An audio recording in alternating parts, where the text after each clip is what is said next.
वैभव चव्हाणनं घेतला इरिनाचा स्टँड. आजच्या एपिसोडमध्ये निकी तंबुलीनं फार काही वाईट बोलली इरिनाला, तर वैभवला कदाचित हे पडलं नाही आणि आजच्या एपिसोडमध्ये निकी तंबुलीची बँड वाजणार आहे वैभव चव्हाण. हा मित्रांनो, आजच्या एपिसोडमध्ये आम्हाला निकी तंबुली वर्सेस वैभव चव्हाणमध्ये जोरदार कल्ला बघायला मिळणार आहे. मित्रांनो, हे भांडणाचं बस एकच कारण आहे की तर निकी तंबुली, अरबाज पटेल, वैभव, इरिना हे सगळे जगं बसले होते दोन सोफ्यावर. तर इरिना आणि वैभव एक साईड होते. तर इथं निकी तंबोलीचं म्हणणं होतं, बरं झालं यार इरिना नाही काय नॉमिनेट झाली, आणि म्हणणं तर हे आहे की आता एलिमिनेट पण होऊन जाऊ. हा मित्रांनो, निकी तंबोलीनं सरळ सरळ वैभव समोर, इरिना समोर, अरबाज समोर हे म्हणले की बरं झालं याने नॉमिनेट झाली, असंच ही आता घराचा बाहेर पण निघून जाऊ, कारण की इथं घरामध्ये बोर करत आहे. मित्रांनो, आजच्या एपिसोडमध्ये वैभवने स्टँड घेतला. सगळ्याला बस एकच पाहिजे होती आपल्या महाराष्ट्राच्या जनताला, वैभव ऐन टायमावर इरिनाला इथं सपोर्ट करणार की नाही, त्याला स्टँड घेणार की नाही त्याच्या नावावर. मित्रांनो, आजच्या एपिसोडमध्ये तुम्हाला बघायला मिळणार आहे, आज नाही काय निकी तंबुलीनं फार काही वाईट म्हणलेले आहे तर इरिनाला की घराचा बाहेर जावासाठी.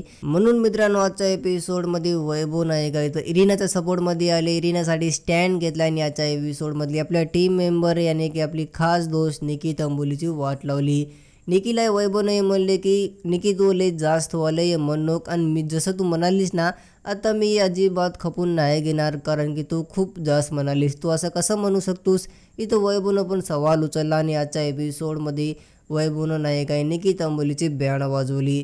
निकीला हे म्हणायचं होतं, निकी तंबोलीने हे म्हणले की मी इरिनाला म्हणालो तर तुला कसं का तकलीफ व्हाली. इथं निकीचं हे म्हणणं होतं की मी त्याला म्हणालो, ते आपल्या ग्रुपची मेंबर पण नाही, ती आता जॉईन झालेली आहे आणि मला ते कधीच पटत नाही. तर आजच्या एपिसोडमध्ये निकी तंबोलीची सच्चाई पण समोर येणार आहे.